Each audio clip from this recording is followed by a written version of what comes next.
근데 우리가 오늘 하는 수업이 이거 하나 나오면 돼. 이거 하나. 각자 다른 교과목으로 다 다양한 캐릭터가 나올 텐데 캐릭터 디자인이라고 해서 정말 막 애니메이션처럼 멋있는 걸 해야 되는가? 이건 아니고 사실 우리는 스토리텔링에 더 집중을 할 거예요. 디자인은 그림이 아니라 사고 과정이다. 확실히 나와줘야 돼. 이 캐릭터 디자인 하나를 하더라도 이 학생이 어떻게 생각했는가, 개념을 어떻게 시각화했는가, 개념, 그 다음에 발상, 그 다음에 스토리, 디자인.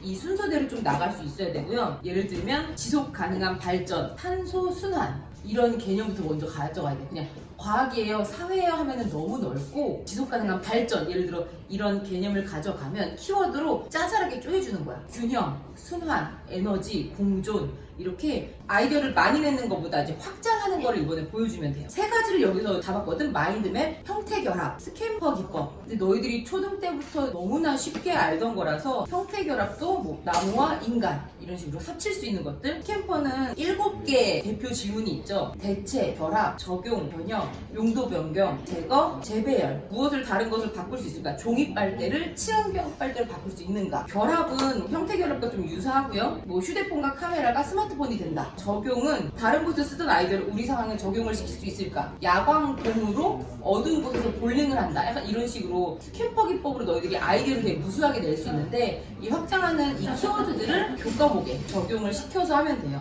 반드시 좀 기록을 많이 남기세요. 구체적으로 여기서 생각을 뽑았습니다. 이게 좀 기록이 많이 돼야 돼. 결과보다는 이 학생이 어떤 과정을 거쳤는가가 많이 보였으면 좋겠고요. 과기대도 정시지만 글 쓰라고 하고 그 다음에 그림을 그리거든? 그게 또 문맥이 되게 잘 맞아야 돼. 이 캐릭터에 대한 설정이 명확하게 나오는 게 좋아요. 어디서 태어났는지 어떤 능력이 있는지 색연필 할 친구들 있으면 색 형태는 개념을 설명해줘야 돼. 단순화시키더라도 그 설명 자체가 좀 들어가야 되고 구조가 보여야 되고 그냥 귀여운 캐릭터보다는 왜 이 형태와 이 구조가 나왔는지가 보이는 캐릭터. 너희들 그거 알지? 정시에서도 면접이 꽤 있는 거. 어떤 학교들은 굉장히 공식적으로 하지만 어떤 학교들은 나 다 합격하겠는데 이런 식으로 좀 면접을 하시는 학교가 많아요. 면접하고 애들이 다 저 붙을 것 같아요 이래. 그런데도 떨어지는 애들이 또 있어. 쉬운 질문이 왔다고 그냥 되게 편안하게 한다고 해서 그게 또 좋은 것만은 아니거든. 어떤 개념을 담았는지 왜 이 형태를 선택했는지 스토리와 디자인이 자연스럽게 연결이 되었는지 너희들 캐릭터에 대해서 강하게 어필이 해줘야 돼. 나는 이런 거를 자신 있게 이렇게 해냈습니다. 내 아이디어는 여기에 들어가 있습니다 라고 되게 적극적으로 해줘야 돼. 그래서 면접 때는 아무리 잘 그려도 떨어질 수 있다. 그렇기 때문에 설명이 좀 많이 될 수 있도록 해야 되고요. 발표할 때 유념해서 좀 들을 게 이 친구의 이제 발표와 작업에서 개념 이해를 정확히 한 학생이구나 이게 느껴지는지 그리고 발상 과정이 보인다. 조형 원리가 좀 느껴진다. 또 우리 미대 교수님들이나 선생님은 변통규, 변화 통일 균형, 점선면, 색 명도 대비 그림자 이거를 생각할 수밖에 없거든. 그래서 조금 이 친구가 조형을 아는지 혹은 이런 걸 좀 미술에 대한 전반적인 이해를 해서 이게 좀 해석이 된 건지 이것도 좀 플러스가 될 거고요. 스토리가 논리적인지 이런 것들도 평가 요소에 들어갑니다. 디자인은 보이지 않는 개념을 보이게 하는 작업이다. 이게 마지막으로 딱 키워드로 나와주면 좋을 것 같아요. 발표할 때 이 정도 포인트들이 좀 느껴져야 돼요. 교과목 혹시 생각한 거 있을까? 일탈 상태이고 이게 일탈에서 벗어난 상태를 뜻합니다. 일탈의 발생 이유를 설명하는 여러 이론 중에 나쁜 걸 배우는 환경을 끊고 좋은 걸 배우는 환경으로 바꿈으로써 일탈 문제를 해결할 수 있다고 보는 차별 교제 이론이 있는데요. 이 이론과 작은 무질서부터 해결하면 더 큰 범죄를 막을 수 있다는 깨진 유리창 이론이 뭔가 공통점이 있다고 생각하여서 이렇게 제작을 하게 됐습니다. 곰은 고고학자와 곰과 수리공을 합쳐서 만든 캐릭터고 호랑이는 소방관과 경찰을 합쳐서 만든 캐릭터예요.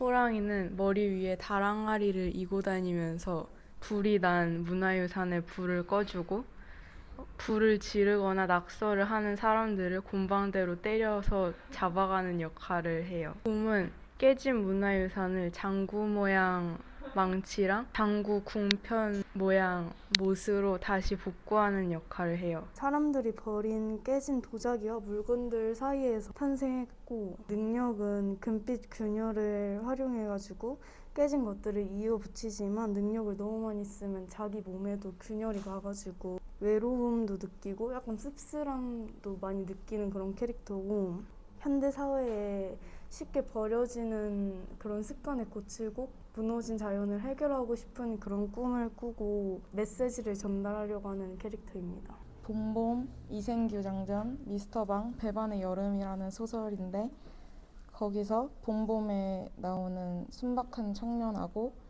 이생규 장전에 나오는 최처녀, 미스터방에 나오는 방산복, 배반의 여름에 나오는 소년이라는 인물들을 그렸습니다. 폴라는 남극에서 버려진 페트병 속에서 태어난 친구라서 그 페트병을 보드 삼아서 타고 다니는 친구거든요. 그래서 보드 삼아 타고 다니면서 이 목에 감긴 목도리 같은 액세서리는 목도리로만 기능을 하는 것이 아니라 여기 구멍을 통해서 쓰레기 청소도 하고 그리고 기온을 냉각해서 온난화 방지도 하고 공기 정화 등의 기능이 탑재되어 있습니다. 머릿속에 달린 비니는 목도리로 흡입한 쓰레기들을 보관하고 다니는 기능을 합니다.